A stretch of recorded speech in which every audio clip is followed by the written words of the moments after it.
Merci beaucoup. Merci à tous. Bonsoir. Je tiens tout d'abord à remercier tous les membres de la Fondation Napoléon et en particulier son directeur Thierry Lenz pour me permettre de présenter cette conférence devant vous ce soir. Alors, l'héritage révolutionnaire au sein du droit constitutionnel napoléonien, vaste sujet, mais rassurez-vous, je vais quand même ramasser tout ceci en une thèse assez claire. En réalité, mon objet ici ne sera pas de vous montrer que Napoléon a été un fidèle exécuteur testamentaire des idéaux de 1789. Non, en revanche, ce que je voudrais vous montrer ce soir, c'est que Napoléon Bonaparte a repris un certain nombre d'éléments de la Révolution française sur le plan constitutionnel et politique pour construire sa propre vision des institutions. Et je vous le montrerai en 3 temps. Tout d'abord, je vous montrerai que cet héritage révolutionnaire est parfaitement assumé par Napoléon concernant les fondements de son régime politique, d'une part.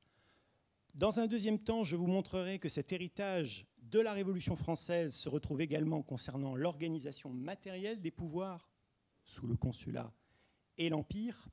Et enfin, je terminerai et j'insisterai sur l'importance du serment impérial, qui est un aspect qui est en général peu traité, mais qui en réalité montre bien la filiation qui existe entre la Révolution française et le consulat et l'Empire sur le plan institutionnel.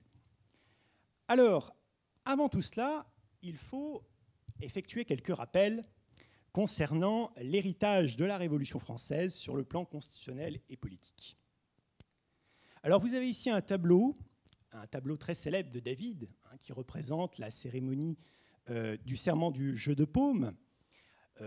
Pour rappel, en 1789, les députés du tiers-État se réunissent dans la salle du jeu de paume pour prêter serment de ne pas se séparer avant d'avoir donné une constitution à la France.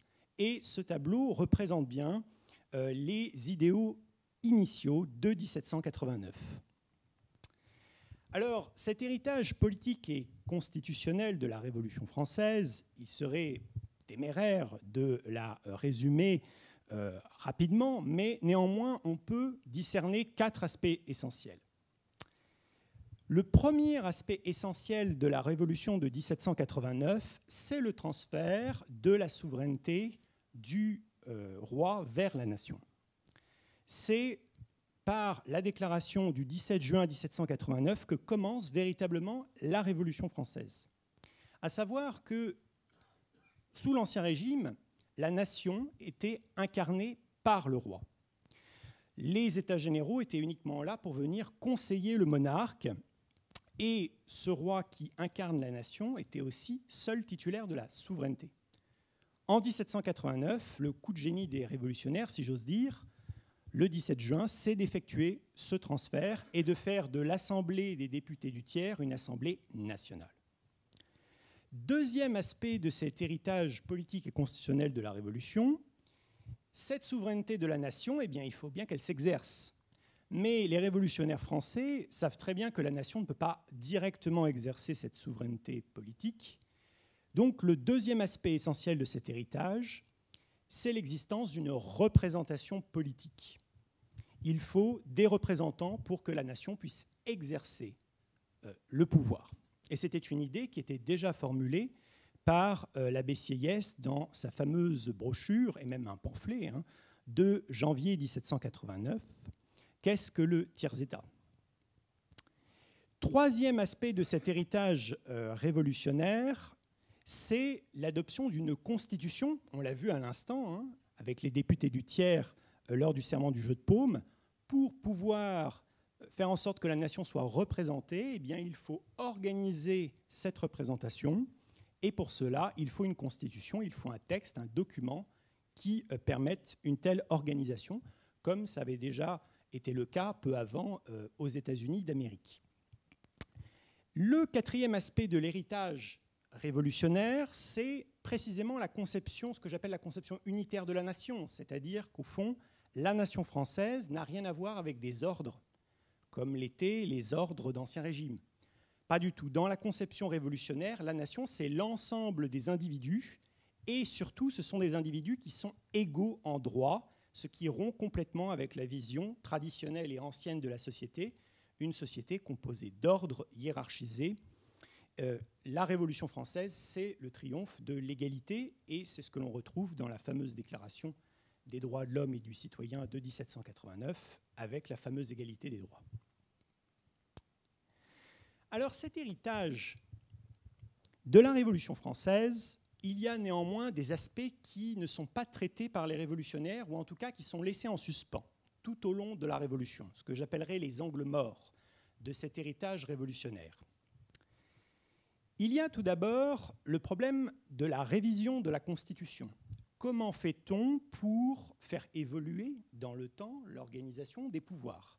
Et ça, c'est un problème que les révolutionnaires français n'ont jamais vraiment réussi à traiter et à résoudre de manière satisfaisante. En 1791, au moment de l'élaboration de la première Constitution française, il y avait déjà eu une tentative de réviser, c'était Barnave et les partisans de la révision. Ça avait totalement échoué. Et ensuite, au vu des événements politiques par ailleurs dramatiques, il a fallu véritablement renverser la Constitution et renverser la monarchie par ailleurs en 1792. Et tout le reste de l'histoire de la Révolution nous montre que les révolutionnaires français n'arrivent pas à stabiliser un régime politique. Le deuxième angle mort, si j'ose dire, concerne la notion de représentation. Sous la Révolution française, on est d'accord sur une seule chose, le refus du mandat impératif.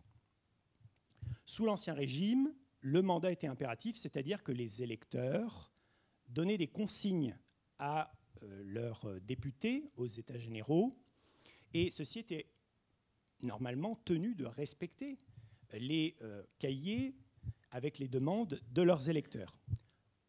Au moment de la Révolution française, ça cesse complètement. Les révolutionnaires français prohibent le mandat impératif de l'Ancien Régime et consacrent le mandat représentatif, c'est-à-dire cette idée qu'un député représente non pas ses électeurs, mais la nation entière. Mais en dehors de cet aspect, les révolutionnaires sont divisés concernant la représentation politique, puisque, par exemple, on ne sait pas si le roi est réellement un représentant de la nation ou non.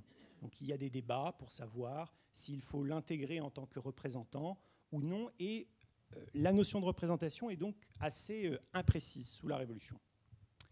Le troisième impensé, ou en tout cas l'aspect qui pose problème sous la Révolution française, c'est l'organisation des pouvoirs. Et ça, c'est évidemment un problème qui commence dès le début de la Révolution française et qui va courir pendant tout le long de la Révolution, puisque la Révolution française, c'est avant tout une révolution dirigée contre le pouvoir royal. Et après le renversement de la monarchie, les révolutionnaires français, si je puis dire, ne savent plus véritablement comment bien organiser les pouvoirs publics. Ils essaient évidemment de prévoir un gouvernement collégial, etc. Mais on n'arrive pas à trouver le véritable régime qui conviendrait à la France. Enfin, le dernier angle mort, si j'ose dire, de cet héritage révolutionnaire, c'est la question, si je puis dire, de la hiérarchie des normes, ce qu'on appelle en droit la hiérarchie des normes, c'est-à-dire le rapport entre la loi et la Constitution. Dans la Déclaration des droits de l'homme et du citoyen de 1789, il y a des renvois fréquents à la loi pour garantir les droits.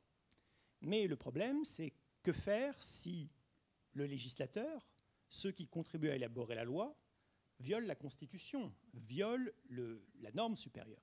Et ça, c'est un problème qui n'est pas résolu par les révolutionnaires français. Alors, Sieyès, dont je parlais à l'instant, lui, va essayer de penser un organe susceptible de veiller à la supériorité de la Constitution par rapport à la loi. Et on va le voir, ça aura évidemment une influence majeure sous le Consulat et l'Empire. Alors précisément, quel est précisément cet héritage politique et constitutionnel sous le Consulat et l'Empire? Tout d'abord en ce qui concerne les fondements du régime napoléonien, c'est-à-dire les principes légitimants. Vous avez ici un tableau qui est au demeurant assez célèbre lui aussi, qui représente l'installation des pouvoirs au début du Consulat, dès l'an 8. Donc vous pouvez voir sur ce tableau à gauche les trois consuls au sommet. Vous avez Tout à gauche, le second consul Cambacérès, on va voir qu'il a un rôle déterminant. Au centre, Bonaparte, qui est facilement reconnaissable, et Lebrun, effectivement, le troisième consul. En face, les présidents de section du Conseil d'État qui prêtent serment aux trois consuls au début du régime napoléonien. Alors, concernant les fondements du régime de Napoléon, du régime politique, Napoléon a dit « J'ai pris l'essentiel de l'acquis révolutionnaire tout en écartant les théories de la Révolution ». Alors, ce n'est pas tout à fait exact, puisque Napoléon Bonaparte, plutôt que d'écarter complètement les théories révolutionnaires, va les reprendre en partie à son compte pour en modifier complètement le contenu et reconfigurer complètement la façon dont on envisage les institutions à cette époque. Alors, la part d'héritage révolutionnaire, c'est, bien entendu, le fondement du pouvoir politique. C'est toujours la nation, sous le consulat et l'Empire. Le fondement principal reste la souveraineté nationale, qu'on ne distingue pas d'ailleurs, à l'époque, de la souveraineté populaire. C'est synonyme, en réalité. Et c'est ce qui nous est dit dans cet extrait du Moniteur universel, qui, à l'époque, est l'équivalent du journal officiel du gouvernement. Cet extrait nous dit « Le premier représentant de la nation, c'est l'empereur, car tout pouvoir vient de Dieu et de la nation. » Donc on a bien cette référence nationale, ici, qui est affirmée dans le Moniteur universel en 1808. Toujours ici, pour conforter cette idée selon laquelle la référence nationale demeure sous le consulat et l'Empire, au moment du passage à l'hérédité impériale, vous avez ici un discours de Napoléon où celui-ci nous dit devant les pouvoirs publics assemblés, il nous dit, je cite, « Si ce trône sur lequel la providence et la volonté de la nation m'ont fait monter. » Donc toujours cette même idée de la légitimation par la volonté de la nation. Par ailleurs, cette volonté nationale, elle est tout à fait exclusive, même si en apparence on pourrait croire qu'il y a une combinaison avec la légitimité divine. En réalité, Napoléon fait un peu un sort à cette idée, même s'il y tient d'un point de vue symbolique. Mais lorsque vous regardez par exemple cet extrait de l'exposé de la situation de l'Empire à l'époque du Sacre, que nous dit Napoléon ici, puisque en réalité c'est Napoléon qui est à l'origine du texte, je cite, « Le peuple français a manifesté sa volonté libre et indépendante. Il a voulu l'hérédité de la dignité impériale. » Donc ça fait référence ici au plébiscite qui va valider l'instauration de la succession héréditaire sous l'Empire. Je poursuis. Dès ce moment, Napoléon a été au plus juste des titres empereur des Français. Nul autre acte n'était nécessaire pour constater ses droits et consacrer son autorité. Donc on voit bien que c'est la volonté nationale, la volonté populaire, qui fait de Napoléon un empereur des Français héréditaire. Par ailleurs, vous pouvez noter que le titre « empereur des Français » fait référence en réalité au titre de Louis XVI lors de l'adoption de la première constitution française en 1791, puisque Louis XVI était roi des Français. Donc là, c'est encore une fois une référence à la volonté nationale. Il y a un monarque, mais un monarque qui est au fond représentant de la nation. Dans cet héritage révolutionnaire sous le consulat et l'Empire, Napoléon reprend aussi la conception de la représentation nationale. Et c'est une conception, d'ailleurs, qui n'est pas propre à Napoléon, puisqu'elle était commune aux hommes de l'élite de l'époque et de ceux qui pensaient le pouvoir politique, notamment, on va le voir, de Sieyès et de Cambacérès, avec cette idée que ce n'est pas à la nation elle-même d'exercer le pouvoir, mais bien à des pouvoirs légaux et représentatifs. Vous l'avez ici en confirmation dans un message de Napoléon au Sénat au moment du passage à l'Empire. Il nous dit, je cite, « La souveraineté réside dans le peuple français, en ce sens que tout sans exception doit être fait pour son intérêt et pour sa gloire. » Donc vous avez ici cette idée que la nation est passive, même si elle est souveraine en titre. Il poursuit, « C'est pour atteindre ce but que la suprême magistrature, le Sénat, le Conseil d'État, le corps législatif, les collèges électoraux et les diverses branches de l'administration sont et doivent être institués. » Et donc là, vous avez la deuxième partie de l'idée. La nation est passive. Pour qu'elle puisse s'exprimer, il faut des corps représentatifs, légaux et constitutionnels, qui s'expriment en son nom. Et dans l'esprit de Napoléon, comme on le voit dans cette autre citation, il s'agit de tous les pouvoirs constitutionnels. Il représente d'une manière collective et intégrale la nation.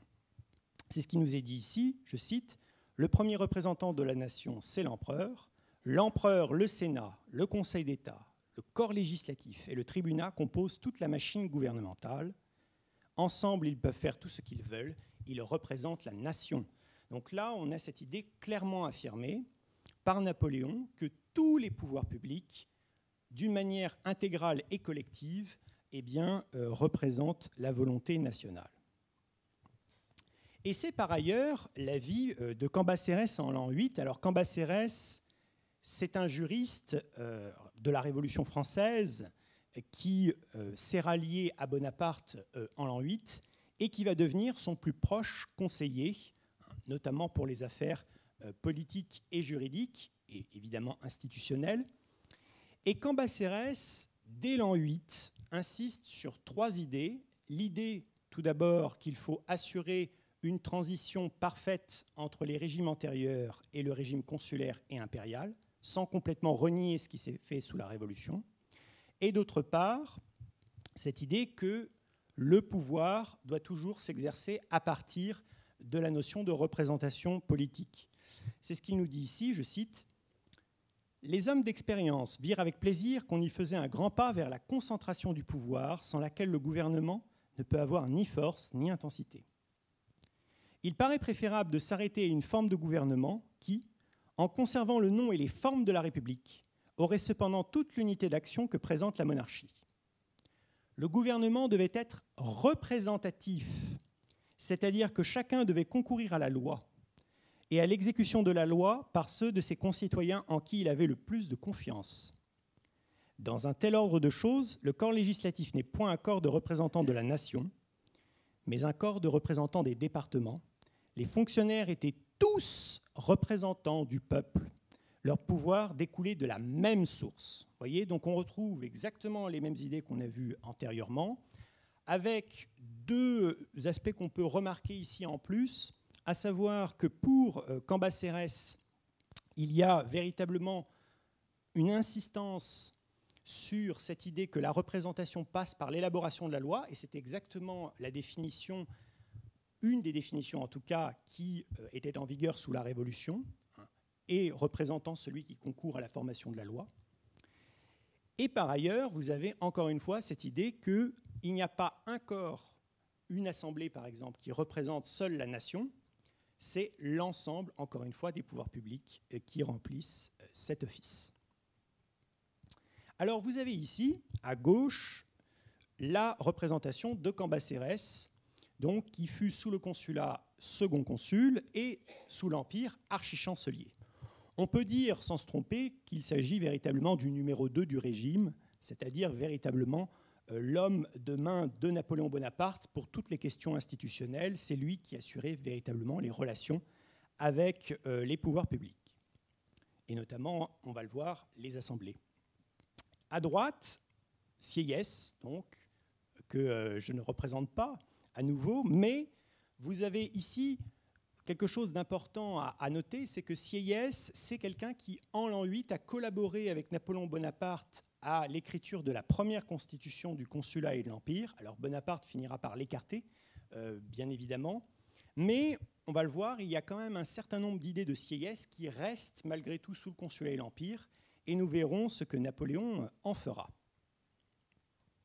Alors précisément, Napoléon reprend cet héritage, mais il va évidemment le modifier considérablement. Il va le transformer pour l'intégrer véritablement à son système. D'abord, Napoléon, il introduit une hiérarchie au sein de la représentation politique. Cette hiérarchie, elle n'a rien à voir avec la façon dont on concevait la représentation sous la Révolution française. C'est une vraie nouveauté, puisque Napoléon dit clairement que c'est l'empereur qui prime au sein de cette organisation des pouvoirs. En clair, le chef de l'État, c'est le premier organe de l'État. C'est le premier, je dirais, représentant de la nation. C'est quelque chose qu'il affirme régulièrement, alors sous l'Empire en général, même si il commençait à le dire un peu entre les lignes, si j'ose dire, sous le consulat. Vous avez cette affirmation qui est quand même assez claire dans une note au Moniteur universel que j'avais déjà citée précédemment. C'est la note au Moniteur de décembre 1808. Alors, pour la petite histoire, cette note au Moniteur, elle n'intervient pas par hasard. En 1808, c'est la campagne d'Espagne. Et les drapeaux qui ont été pris à Burgos aux Espagnols sont présentés par une délégation du corps législatif à l'impératrice Joséphine. Et l'impératrice Joséphine, qui n'a pas pu échapper à une forme de réminiscence révolutionnaire, remercie le corps législatif qui, dit-elle, représente la nation.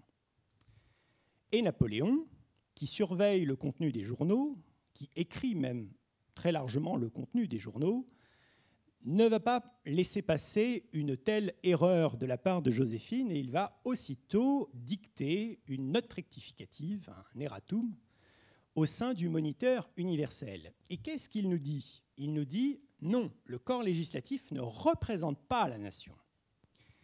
Il nous dit, je cite, alors je ne vais pas tout vous citer de l'extrait ici, mais simplement les idées essentielles, il nous dit « S'il y avait dans nos constitutions un corps représentant la nation, ce corps serait souverain, les autres corps ne seraient rien et ses volontés seraient tout. » Donc là, c'est clairement la négation de ce qu'a dit Joséphine à la délégation. Mais il va plus loin, puisqu'il va presque prendre le contre-pied de ce qui s'est fait sous la Révolution là-dessus. Il nous dit « La Convention, même le corps législatif, ont été représentants.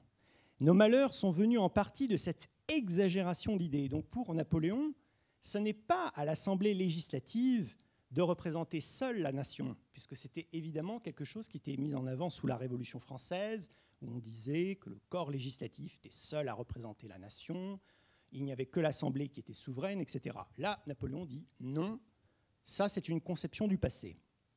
Le corps législatif, nous dit-il, est improprement appelé de ce nom, devrait être appelé Conseil législatif, puisqu'il n'a pas la faculté de faire les lois, n'en ayant pas la proposition. Et il nous dit plus loin, on les appelle les députés des départements parce qu'ils sont nommés par les départements. Et vous voyez qu'ici, c'est déjà quelque chose qu'avait dit Cambacérès dans ses mémoires à propos de l'instauration des pouvoirs en l'an 8. Le corps législatif, c'est simplement une assemblée désignée par les départements et qui, en tant que telle, seule représente les départements. C'est avec les autres pouvoirs qu'elle va pouvoir représenter la nation, et uniquement d'après la hiérarchie imposée par Napoléon. Hiérarchie donc, qui est la suivante. Il nous dit, je cite, « Dans l'ordre de notre hiérarchie constitutionnelle, le premier représentant de la nation est l'empereur, ses ministres organes de ses décisions, la seconde autorité représentante est le Sénat, la troisième est le Conseil d'État, qui a de véritables attributions législatives, le Conseil législatif a le quatrième rang. » Alors, Cambacérès ne va quand même pas, je dirais, dissimuler un certain nombre de critiques par rapport à la façon dont Napoléon avait envisagé la représentation sous le consulat et l'Empire, des critiques qui d'ailleurs sont des critiques de juristes, hein. Ce sont des critiques très techniques où il reproche à Napoléon, par exemple, d'avoir exagéré l'importance des ministres dans la représentation, puisqu'au fond, le ministre, c'est celui qui parle au nom du chef de l'État. Et par ailleurs, il estime que la vision qu'a Napoléon du rôle du corps législatif est un peu une vision excessive, puisque ce n'est pas parce que le corps législatif n'avait pas l'initiative de la loi qu'il cesse d'être un représentant national en tant que tel. Mais il faut quand même noter que pour Cambacérès, la conception de Napoléon était néanmoins assez juste et même très intéressante parce que selon lui, elle permettait d'éviter le retour aux excès révolutionnaires, c'est-à-dire à des représentants de la nation au sein des assemblées qui viendraient contester le pouvoir napoléonien. Donc c'est une vision qui avait une véritable utilité en matière de stabilité institutionnelle. Alors cette idée de hiérarchie, elle est assez ancienne chez Napoléon, alors qu'il n'était encore que le général Bonaparte en Italie, puisque dans sa correspondance avec Talleyrand en 1797, il va se retrouver confronté aux questions institutionnelles, parce qu'en Italie, il faut organiser les républiques. Et à Talleyrand, il va clairement montrer quelles sont ses idées en la matière, et même si elles sont en apparence assez confuses, quand on regarde bien en détail et qu'on lit aussi un peu entre les lignes, on se rend compte qu'il a en réalité une vision assez claire. Ici, je ne vais pas lire tout l'extrait, mais vous résumer les idées essentielles. Que nous dit Bonaparte? Il nous dit, tout d'abord, le véritable représentant de la nation, c'est le gouvernement. Et ça, c'est une idée qui restera comme un fil rouge pendant tout le long du consulat et de l'Empire. Il nous dit que ce gouvernement, c'est deux magistratures. Alors évidemment, il ne va pas s'étendre à l'époque sur le principal aspect du gouvernement, c'est-à-dire lui, en réalité, le chef du gouvernement. Mais il nous dit qu'il y a une deuxième magistrature.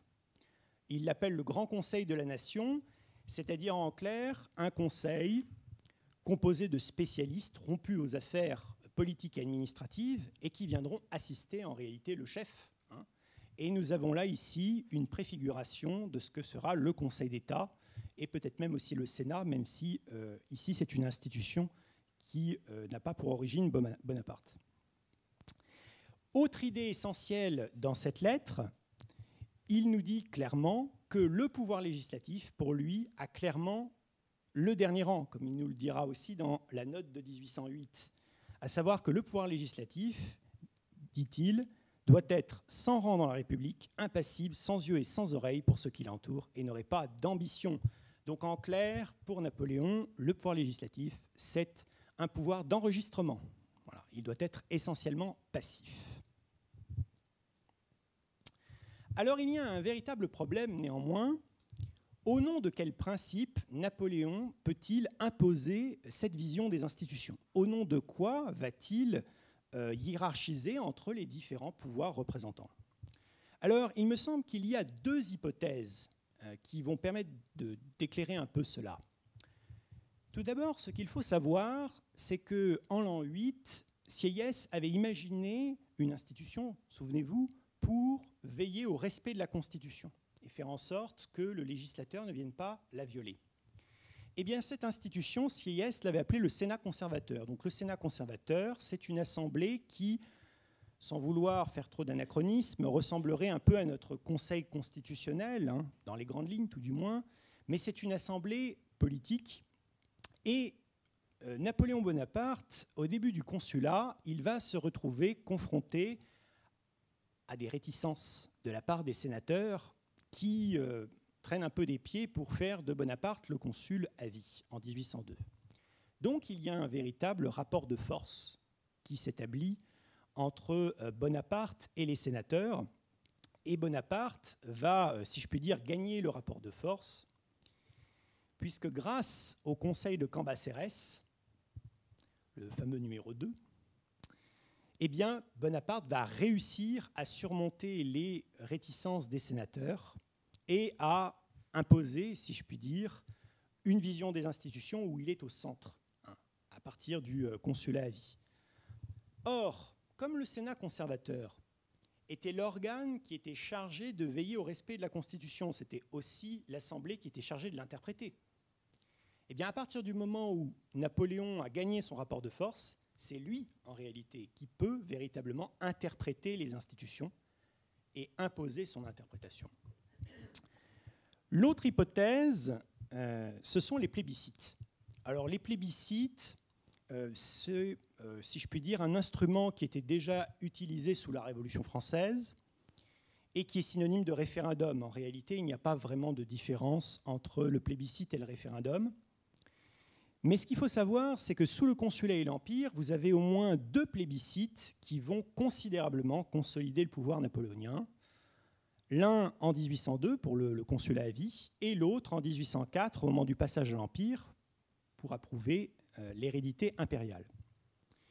Et ces plébiscites vont donner quand même un véritable poids politique à Napoléon, poids politique qui véritablement fait de lui l'homme fort du régime, capable donc d'en imposer aux autres organes politiques, aux assemblées notamment. Et ça crée un véritable, alors on pourrait dire déséquilibre, mais en réalité, du point de vue napoléonien, il s'agit plutôt d'un rééquilibrage et d'une réorganisation des institutions.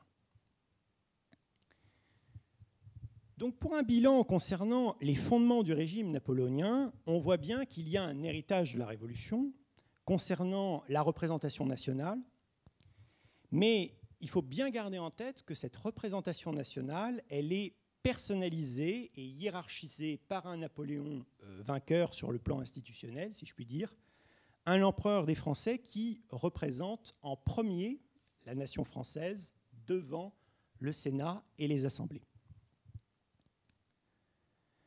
Alors précisément, les assemblées, par rapport au gouvernement notamment, cela pose la question de savoir est-ce qu'il y a également un héritage révolutionnaire concernant l'organisation des pouvoirs? Parce que si l'empereur prime dans la représentation politique, ça veut probablement dire qu'il y a aussi des conséquences majeures concernant la forme de gouvernement elle-même. Alors, vous avez ici une gravure qui représente le premier consul au travail avec ses conseillers et ses ministres. On peut reconnaître d'ailleurs à droite de Bonaparte, Cambacérès, donc celui qui se trouve à droite de Bonaparte, qui a sa tête sur la main, appuyée sur la main. Et donc ici, c'est une séance de travail qui était consacrée à la préparation du Code civil. Mais c'est une image qui vous montre bien l'ambiance, si je puis dire, studieuse autour d'un Bonaparte qui est véritablement le centre et le chef du gouvernement. Alors, par rapport à la Révolution française, Napoléon Bonaparte va conserver, si je puis dire, une organisation des pouvoirs qui est héritée de la Révolution. En tout cas, il va reprendre, si je puis dire, les organes politiques principaux de la Révolution française. Mais il va les réorganiser, en réalité. Il va les réorganiser à partir de la primauté gouvernementale. Parce que contrairement à ce qu'on peut penser, Napoléon Bonaparte, d'abord, c'est un légaliste, et par ailleurs, c'est quelqu'un qui ne gouverne pas seul. Il a besoin d'un certain nombre d'institutions relais pour pouvoir gouverner efficacement. Et cette organisation matérielle des pouvoirs, on le voit sur deux plans.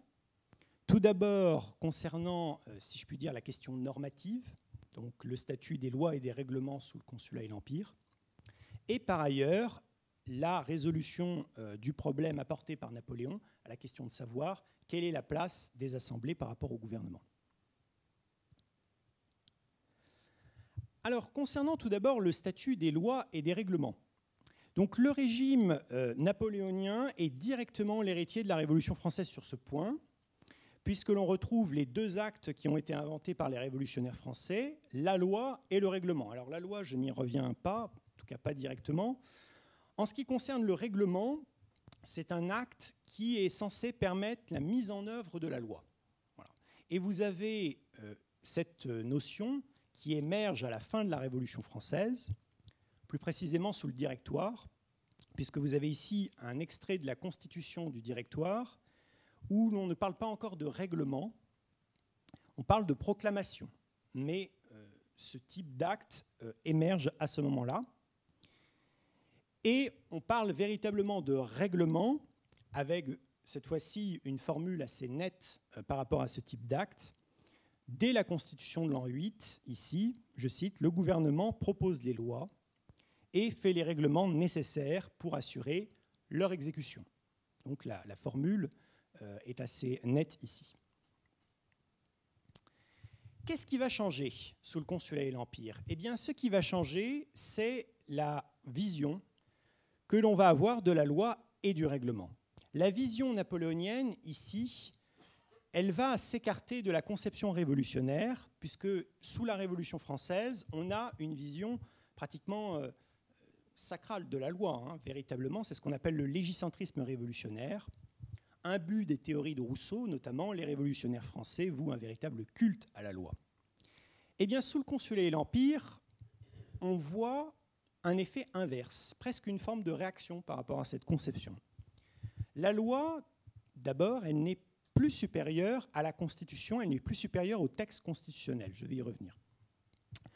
Deuxième élément aussi, qui constitue un changement majeur par rapport à la Révolution française, la loi, elle est, si je puis dire, à l'initiative uniquement du gouvernement. Le gouvernement a le monopole de l'initiative de la loi. Et ça, c'est un vrai changement par rapport à la Révolution. Parce que sous la Révolution française, qui avait l'initiative de la loi? C'était l'Assemblée législative, ou les assemblées. Donc là, c'est un renversement intéressant. Par ailleurs, la notion d'acte réglementaire, en elle-même, on l'a vu, elle existe dans la Constitution de l'an 8, mais elle n'est pas complètement précisée. Et dès l'an 8, vous n'avez pas véritablement une définition très claire des domaines respectifs de la loi et du règlement. Et Napoléon va notamment en profiter, sous l'Empire tout particulièrement, puisque la création de la noblesse d'Empire en 1808, ou encore l'instauration des prisons d'État en 1810, ne vont pas se faire par le biais de la loi, mais par le biais de décrets. Et c'est très important, parce que la loi suppose l'approbation des assemblées législatives, tandis que l'acte réglementaire, il suffit d'une préparation au Conseil d'État et une signature du chef de l'État. Alors, quelle est la vision napoléonienne de la loi et du règlement? Ici, il me semble qu'il a été fortement influencé par Cambacérès. D'ailleurs, il y a une anecdote à ce sujet dans les mémoires de Cambacérès, puisque Bonaparte, comme à son habitude, harcelait son conseiller de questions, lui demandant sans cesse qu'est-ce que c'est que le règlement, qu'est-ce que c'est que le pouvoir réglementaire. Et Cambacérès, exaspéré par toutes les questions de Napoléon, finit par lui répondre « Le pouvoir réglementaire appartient à celui qui en a le droit ». Et Cambacérès dira « Bonaparte, en ayant entendu cette définition, a souri et ne l'a pas perdu de vue ». Alors, la conception napoléonienne, elle est en réalité parfaitement cohérente par rapport à la conception des hommes de loi de l'époque, notamment de Portalis, l'un des auteurs du Code civil, puisque Napoléon nous dira, je cite ici, « La loi doit se borner à poser un principe général. Ce serait en vain qu'on voudrait y prévoir tous les cas. Il faut laisser au gouvernement le soin de statuer sur les détails, pas des règlements d'exécution. » Donc là, on a cette idée qu'on retrouve aussi chez Portalis, que la loi, c'est un acte général et que l'essentiel du détail de la législation doit être fixé par un acte réglementaire. Alors, plus précisément, pour Napoléon, qu'est-ce qui doit faire l'objet de la loi? Ce qui doit faire l'objet d'une loi pour Napoléon, ce sont les codes, notamment le code civil, pas uniquement, l'impôt et ce qu'on appelle les lois de projet d'intérêt local. Bon, c'est plus marginal. Et c'est ce qu'il nous dit ici, par ailleurs, je cite, « Le corps législatif ne doit s'occuper que de voter l'impôt et les lois civiles générales. » Donc c'est exactement la même idée ici. « Tout ce qui est administration, sûreté, police n'est pas de son ressort. La politique intérieure et extérieure ne le regarde pas. Le corps législatif est le gardien du domaine public. Sa mission est de consentir l'impôt. Il faut recourir aux lois le moins possible. » Et par ailleurs, à ce sujet, concernant notamment les lois budgétaires votées par les assemblées législatives, et notamment le corps législatif, sont assez minimales, puisque beaucoup d'aspects budgétaires seront en réalité réglés par la voie du décret. Donc on voit bien ici que Napoléon a le souci de limiter au maximum le recours à la loi, aussi parce qu'il ne veut pas que le corps législatif puisse repousser les projets gouvernementaux d'une manière trop fréquente, ce qui porterait atteinte d'une certaine manière à son prestige. Ce qui nous amène à envisager la question sous l'angle des pouvoirs constitutionnels stricto sensu, c'est-à-dire le gouvernement et les assemblées. Et on va voir que cette question est traitée d'une manière très particulière par Napoléon sous le Consulat et l'Empire. Alors vous avez ici un tableau qui représente Napoléon recevant des représentants du tribunat. Le tribunat, qui est une institution dont je vous parlerai bientôt. En réalité, ce tableau est une forme d'ironie probablement involontaire, puisque ce tableau date de 1807, et 1807, c'est précisément l'année au cours de laquelle le tribunat disparaît de la scène des institutions politiques. Mais c'est néanmoins un tableau qui a le mérite de vous montrer que Napoléon se soucie au premier chef de ses rapports avec les représentants, les autres représentants. Alors, concernant l'organisation des pouvoirs, ce qu'il faut savoir, c'est que Napoléon ne met pas fin à l'existence d'assemblées représentatives, contrairement à ce qu'on pourrait penser au premier abord. Napoléon, ce n'est pas le sultan de l'Empire ottoman ou le tsar de Russie, pas du tout. Il s'appuie au contraire sur des assemblées et sur des organes qui sont représentatifs. Alors, schématiquement, on peut en compter trois. La première institution majeure en dehors du gouvernement, c'est le Sénat conservateur dont je vous parlais tout à l'heure, l'institution inventée par Sieyès. Et ce Sénat, qui avait pour tâche de conserver la Constitution, c'est pour ça qu'on l'appelle Sénat conservateur, donc c'est le gardien de la Constitution, adoptait ce que l'on appelle des Senatus Consultes. Alors pourquoi Senatus Consultes ? Parce que c'est une référence à l'Antiquité romaine, hein, c'est la mode antiquisante de l'époque, comme sous la Révolution française d'ailleurs. On fait référence au Sénat de Rome. Et donc ici, ces Senatus Consultes étaient des textes votés par le Sénat pour veiller au respect de la Constitution, mais surtout pour la réviser. C'est-à-dire que c'était un acte essentiel pour modifier les textes constitutionnels. La deuxième assemblée importante, en tout cas au début du régime, c'est le tribunat. Alors le tribunat, c'est également une invention de Sieyès en l'an 8. Pourquoi tribunat ? Eh bien par référence à la tribune. Le tribunat, c'est une assemblée d'orateurs que Sieyès avait inventée pour défendre les besoins du peuple. Pourquoi ? Parce que ce tribunat, il est composé d'hommes qui doivent examiner les projets de loi. Ils en discutent, donc c'est un débat public où ils vont à la tribune en faisant des grands discours, hein, c'est une assemblée d'orateurs, pour adopter ensuite des avis sur ces projets de loi. Et très vite, cette assemblée a d'ailleurs travaillé de concert avec le Conseil d'État pour améliorer la qualité des lois sous le Consulat et l'Empire. Dernière institution que j'avais également évoquée, le corps législatif. Alors le corps législatif, on l'a un peu caricaturé à l'époque, puisqu'on l'a appelé l'Assemblée des muets. Alors pourquoi l'Assemblée des muets ? Alors Assemblée des muets parce qu'en réalité c'est une assemblée qui ne discute pas les projets de loi. C'est une assemblée où les membres, les députés, vont écouter les discours des membres de l'Assemblée du tribunat, des représentants des tribuns, et des représentants du gouvernement, donc des conseillers d'État. Et après avoir écouté leurs échanges, ils vont délibérer sur le projet de loi et voter. Alors pourquoi cette manière un peu bizarre de concevoir le rôle de cette assemblée ? C'est parce que dans l'esprit de Sieyès, le corps législatif devait ressembler à un jury, une sorte de jury, comme on peut retrouver dans le système judiciaire, le jury criminel. Au fond, il écoute les plaidoiries, et ensuite il tranche. C'était cette idée-là au départ, et non pas de réduire le rôle de cette assemblée. Alors Napoléon va apporter deux modifications majeures dans l'organisation des pouvoirs, deux grandes modifications concernant le rôle des assemblées. La première modification importante, c'est par rapport au rôle du Sénat. Je vous l'ai dit, le Sénat, c'est un Sénat conservateur, c'est-à-dire qu'il est gardien de la Constitution. Eh bien, le Sénat, à partir du consulat à vie, il perd l'initiative des Senatus Consultes. Et c'est très important, parce que les Senatus Consultes, ce sont des actes qui permettent de réviser la Constitution. Et celui qui peut réviser la Constitution, il peut disposer de l'organisation des pouvoirs. Donc c'est un point particulièrement important.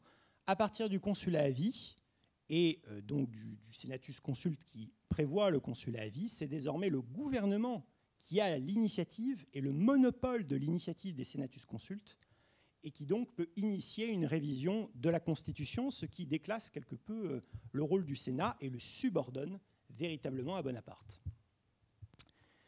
La deuxième modification majeure, c'est en 1807 la fin du tribunat. Alors, la disparition du tribunat, pourquoi a-t-elle lieu? D'abord parce que Bonaparte a eu affaire avec le tribunat, notamment sous le consulat. Sous le consulat, beaucoup de tribuns se sont opposés à Bonaparte. Il y avait une véritable opposition dans cette assemblée. Et Bonaparte, qui n'aime pas véritablement l'opposition à sa personne et à sa politique, avait, si j'ose dire, quelques comptes à régler avec le tribunat. Mais plus profondément, c'est une assemblée qui devenait véritablement inutile pour lui, puisqu'elle formait un doublon avec le Conseil d'État. Ce qu'il a préféré faire en 1807, c'est fusionner le tribunat et le corps législatif. Donc plutôt que d'une suppression brutale, il s'agit en réalité d'une fusion où les attributions du tribunat reviennent au corps législatif. On va même prévoir le transfert de certains tribuns au sein du corps législatif, pour les recaser, entre guillemets. Alors, un bilan concernant l'organisation matérielle des pouvoirs. Ici, on voit qu'il y a l'achèvement d'un processus qui avait commencé au début de la Révolution française. La Révolution française s'était faite contre le roi. Donc, il y avait un véritable problème qui était la place du gouvernement par rapport aux assemblées. Sous le consulat et l'Empire, Napoléon, on le voit, va véritablement réorganiser les assemblées autour du gouvernement et il va faire de ces assemblées de véritables relais et des relais techniques, c'est-à-dire en gros des assemblées de techniciens pour véritablement servir de point d'appui à la politique gouvernementale. Et ce qui illustre parfaitement, ce sont à la fois les discours que Napoléon tient chaque année devant les corps de l'État. Alors c'est un discours qui ressemble un peu, si on voulait faire une comparaison, avec le discours sur l'état de l'Union aux États-Unis, où Napoléon va, devant tous les pouvoirs publics, eh bien, faire un grand discours sur l'état de la nation française. Et c'est un moment très important parce qu'on voit bien que tous les corps de l'État font corps autour de Napoléon. Ce qui le montre aussi très bien, c'est la réception des délégations des principaux corps de l'État. Vous en avez un bon exemple avec ce tableau qui montre une délégation du Sénat qui présente le texte du Senatus Consulte prévoyant le passage à l'Empire à Napoléon Bonaparte. Donc on voit à gauche la délégation du Sénat avec Cambacérès en avant de la délégation qui tend le texte à Napoléon Bonaparte qui est parfaitement reconnaissable avec son uniforme rouge. Donc vous avez ici un héritage révolutionnaire transformé autour de la personne de Napoléon Bonaparte. Mais là où l'héritage révolutionnaire est, à mon avis, le plus voyant, le plus net, là où il y a véritablement une continuité entre la Révolution et le Consulat et l'Empire, c'est concernant le serment impérial. Alors, le serment impérial, il s'agit de l'illustration de la plus forte de la continuité entre la Révolution et l'Empire. Le contenu de ce serment est incontestablement révolutionnaire, sur le fond, matériellement. Mais là où il y a une véritable ambiguïté, là où c'est moins clair, c'est concernant la portée de ce serment constitutionnel.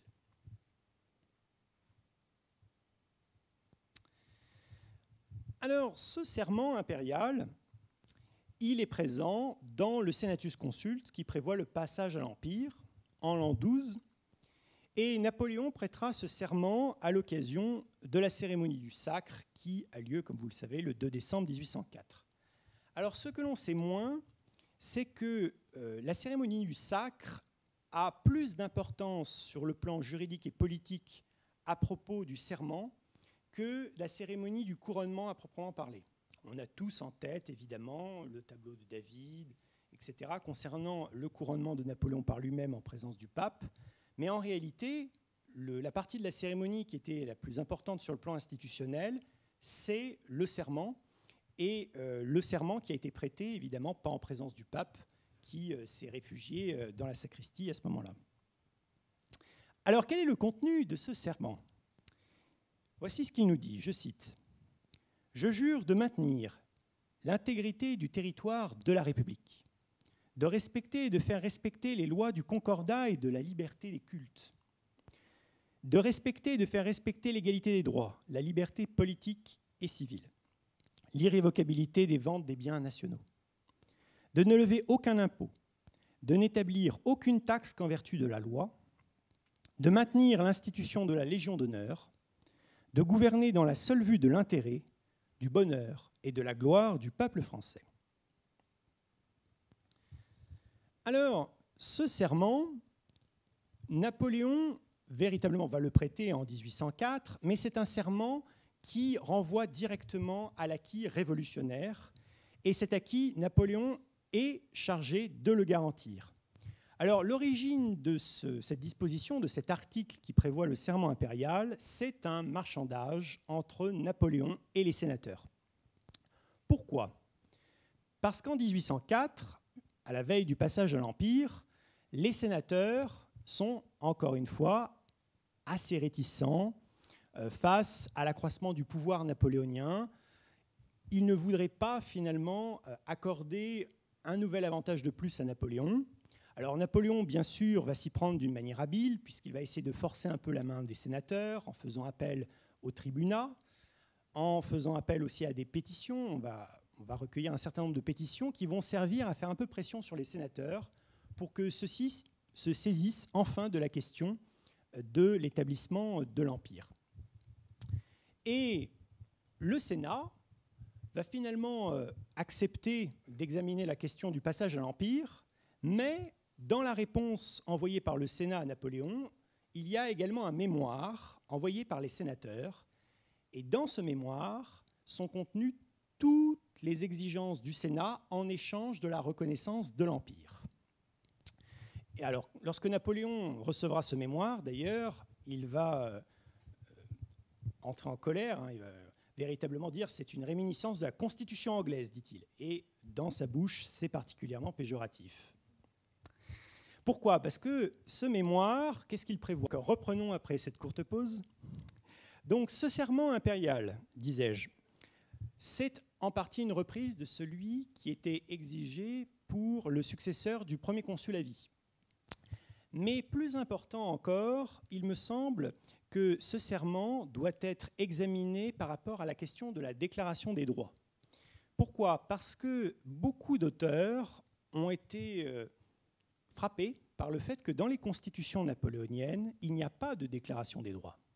Aucune des constitutions sous le Consulat et l'Empire ne prévoit une déclaration solennelle, comme c'était le cas pour les constitutions révolutionnaires.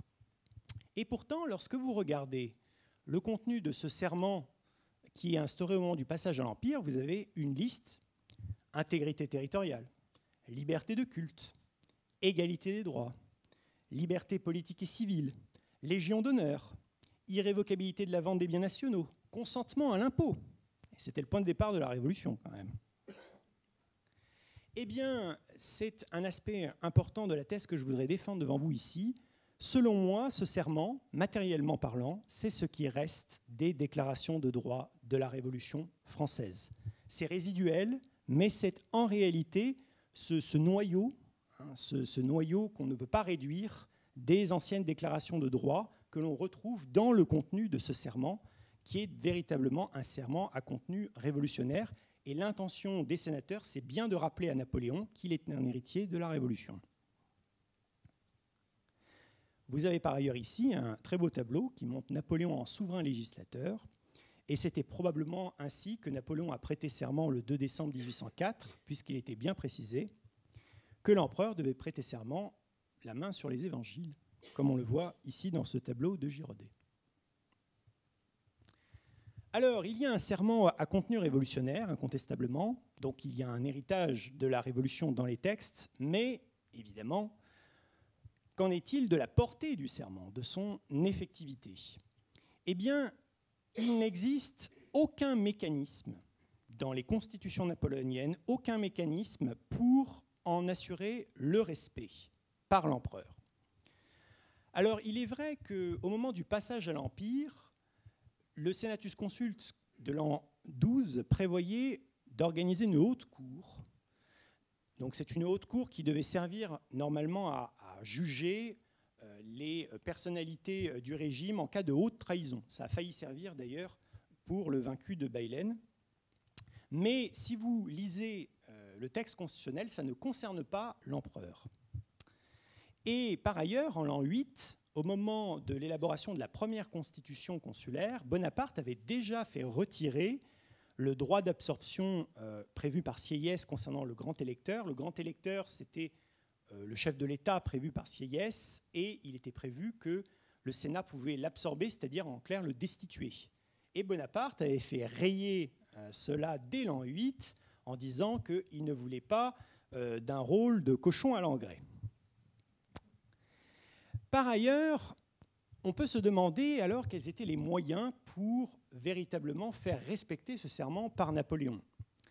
Les seuls moyens de renverser le chef de l'État. En réalité, on pourrait imaginer un blocage législatif, c'est-à-dire des assemblées qui refusent d'adopter tous les projets de loi et qui placent le gouvernement dans une situation impossible. Eh bien, c'est quelque chose qui a réellement existé au début du régime, sous le consulat, puisque en l'an 10, avant le consulat à vie, juste avant le consulat à vie, les assemblées, le corps législatif et le tribunat avaient bloqué les projets du gouvernement, notamment les projets du Code civil.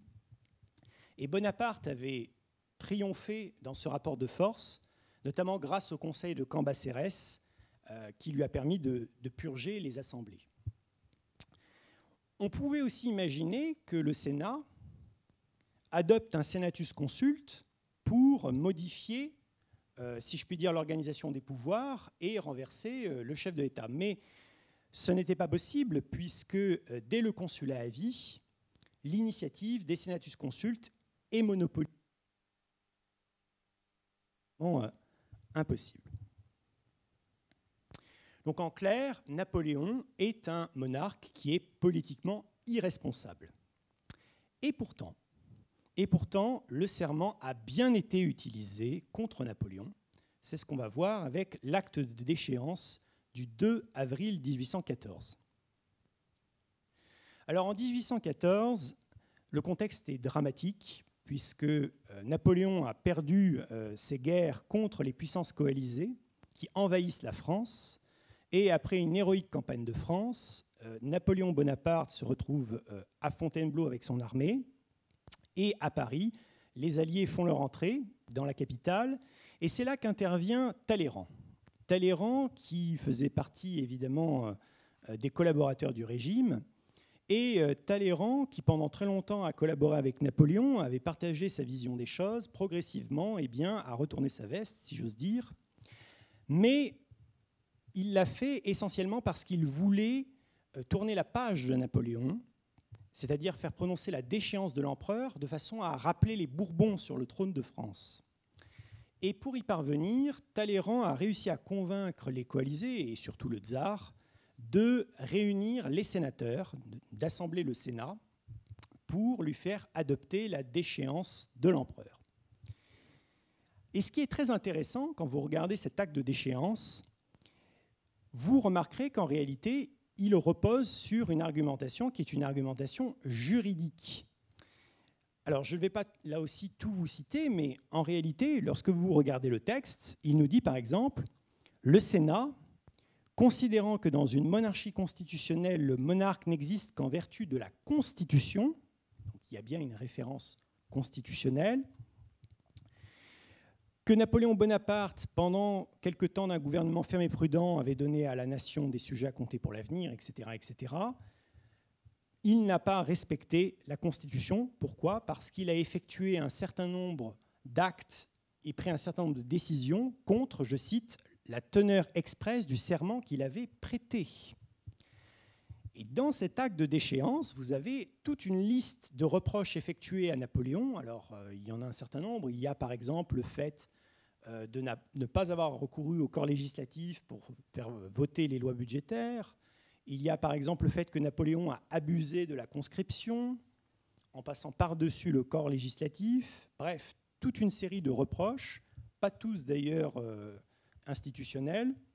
Mais on voit bien ici que ceux qui ont renversé Napoléon, ou en tout cas qui ont provoqué la déchéance impériale, se sont appuyés sur le serment qui était prévu, sur le serment constitutionnel. On le voit ici, hein, je cite, « Considérant qu'au lieu de régner dans la seule vue de l'intérêt, du bonheur et de la gloire du peuple français, au terme de son serment, Napoléon a mis le comble au malheur de la patrie, etc., etc. Et pour ces raisons, je cite, « Par toutes ces causes, le gouvernement impérial établi par le Senatus Consul du 28 février l'an 12 a cessé d'exister. Le Sénat déclare et décrète ce qui suit. Napoléon Bonaparte est déchu du trône et le droit héréditaire dans sa famille est aboli. » Donc ce qu'on voit bien dans cet acte de déchéance, c'est qu'il y a la volonté de trouver un fondement constitutionnel pour justifier la déchéance impériale. Et d'ailleurs, quand Napoléon recevra la nouvelle de l'acte de déchéance, bon, il n'est pas surpris, hein, il s'y attendait en réalité. Bon, il va avoir une réaction naturelle, et d'ailleurs, il va faire publier sa réaction en pointant le fait que le Sénat avait participé à toutes ces prises de décision. Le Sénat avait collaboré à tout cela, sous le Consulat et l'Empire. Et on peut estimer que sur le plan moral, Napoléon avait raison, que l'attitude des sénateurs est complètement injuste, puisqu'ils avaient eux-mêmes collaboré aux décisions qu'ils dénoncent dans l'acte de déchéance.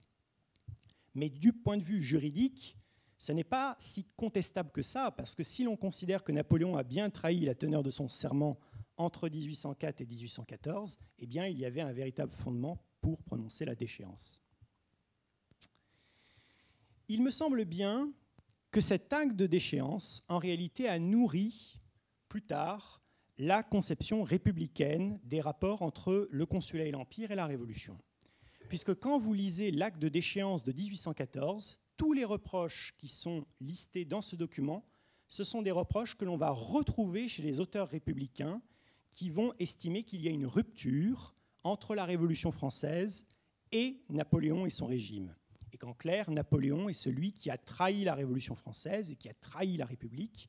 En réalité, toutes les critiques formulées par les républicains, notamment au XIXe siècle, mais encore aujourd'hui, hein, chez certains auteurs, eh bien, ce sont des reproches qui, en réalité, étaient déjà formulés en 1814 dans l'acte de déchéance. Et c'est assez critiquable, d'ailleurs, en un sens, parce que quand on regarde bien, tous ceux qui ont formulé ces reproches à Napoléon en 1814, ce sont en réalité des déçus du régime. Ce sont des gens qui avaient eux-mêmes collaboré avec Napoléon et qui avaient eux-mêmes estimé que Napoléon était le plus à même de garantir les acquis de la Révolution. Donc vous avez un vrai paradoxe ici, ce qui fait qu'on ne peut pas juger rétrospectivement, si je puis dire, le régime napoléonien. Et ici, le tableau de l'abdication de Napoléon. D'ailleurs, ce qu'il faut savoir, c'est que ce n'est pas tant l'acte de déchéance du Sénat qui a poussé Napoléon à l'abdication que l'attitude de ses maréchaux qui ne voulaient plus continuer le combat et ne voulaient surtout pas marcher sur Paris, ce qui a forcé Napoléon à signer son abdication en avril 1814, sa première abdication en tout cas. Pour conclure sur cet héritage révolutionnaire sous le Consulat et l'Empire, je voudrais conclure avec vous avec ce tableau, ce magnifique tableau qui représente la première distribution de la Légion d'honneur au début de l'Empire. Et c'est un tableau qui représente bien tous les aspects de mon propos, c'est-à-dire cette synthèse entre l'héritage révolutionnaire et toutes les transformations qu'a imposé Napoléon à cet héritage de la Révolution. Il me semble qu'il n'y a pas de rupture majeure en réalité entre la Révolution française et le régime napoléonien, aussi bien sur le plan des références théoriques, la référence à la nation, à la représentation de la nation, ou même sur le plan programmatique, tel qu'on le voit dans le contenu du serment. Et même si Napoléon n'aimait pas la Révolution française, et on le sait puisque Cambacérès le dit explicitement dans ses mémoires, Napoléon doit quand même assumer cet héritage révolutionnaire et l'intégrer dans son propre système. La conception napoléonienne, ce n'est pas une conception de rejet, ce n'est pas une conception réactionnaire, c'est une conception d'intégration des éléments du passé autour de sa propre puissance politique. Il va véritablement modifier la conception matérielle des pouvoirs publics héritée de la Révolution, avec la primauté du gouvernement, le rôle subordonné des assemblées législatives et tout ce qu'on pourrait appeler une monarchie césarienne, c'est-à-dire en clair un monarque qui repose sur les suffrages de la nation, véritablement. Et on pourrait même critiquer cette thèse républicaine en réalité, elle est un peu hypocrite, si j'ose dire, puisque quand vous regardez bien ce régime napoléonien, eh bien, les acteurs du consulat et de l'Empire ont cru faire de Napoléon le véritable monarque de la Révolution française, qu'on n'avait pas pu avoir avec Louis XVI, un véritable monarque républicain qui était destiné à garantir les acquis de 1789 au moyen d'un pouvoir, certes personnel et fort, mais essentiellement protecteur. Et ce qu'on voit bien, c'est que c'est uniquement au moment de la chute, hein, en 1814, que les déçus du régime, d'une manière rétrospective, vont se mettre à se décharger sur Napoléon, parfois de leur propre responsabilité. Et ces critiques, ce sont les critiques qu'on retrouvera dans l'historiographie républicaine ultérieure. Donc on le voit bien, Napoléon a su intégrer des éléments de l'héritage révolutionnaire au sein de son propre système. Il a, d'une certaine manière, intégré tous ces éléments au sein de sa propre vision des institutions. Il prend tout ce qui lui est utile, les assemblées, l'organisation de la représentation, etc., pour élaborer son régime, un régime politique singulier, celui d'un empereur qui assume le gouvernement de la République française. Je vous remercie.